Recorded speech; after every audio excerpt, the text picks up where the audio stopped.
अब हम पढ़ते हैं the formulation and manufacturing of solid doses form में कैप्सूल की फार्मुलेशन एंड मैन्युफैक्चरिंग देखते हैं।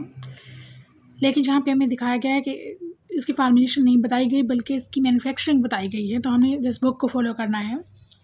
कैप्सूल्स जो होती हैं वो यूनिट डोजेज फॉर्म होती हैं जिनमें unit dosages of drugs enclose होते हैं किसी हार्ड या फिर soft soluble shell of gelatin, starch और सिमिलर मटेरियल।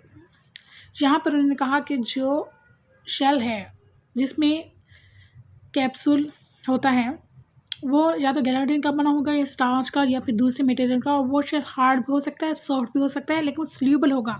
हमने खुद भी देखा होगा कैप्सूल को जब हम पानी में डालते हैं तो वो डिज़ोल्व हो जाता है, वो सोल्यूबल हो जाता है, इसलिए इसको सोल्यूबल कहते हैं।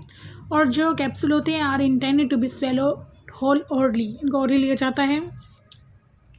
जो हार्ड गेलेटिन कैप्सूल शेल्स होते हैं उनके दो सेक्शंस होते हैं, जिसके हमने खुद देखा होगा। कैप्सूल को खोलें तो खुल जाता है, उसका एक पार्ट कैप कहलाता है जो शॉर्टर होता है, जो बड़ा पार्ट होता है वो बॉडी कहलाता है। द लार्ज स्केल और small scale preparation of field hard gelatin capsule are divided into flowing general steps. यानी यहाँ इसकी मैन्युफैक्चरिंग बताई जा रही है कि कैप्सूल की मैन्युफैक्चरिंग में कितने स्टेप्स इन्वॉल्व होते हैं। 5 स्टेप होते हैं। सबसे पहले आपने जितने भी इंग्रेडिएंट्स हैं उनको मिला के फार्मुलेशन बना देनी है, यानी developing and preparation the formulation. फिर आपने एक सूटेबल कैप्सूल साइज सिलेक्ट करना है और फिर उन कैप्सूल में ये फार्मुलेशन फिल कर देनी है, फिलिंग द कैप्सूल शेल्स।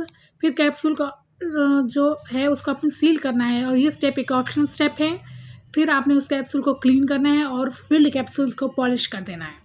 तो इसमें से 5 स्टेप हुए। ये जो कैप्सूल सीलिंग है ये एक ऑप्शनल स्टेप है, ये एमसीक्यूज भी आ सकता है। It's all about the formulation and manufacturing of capsules.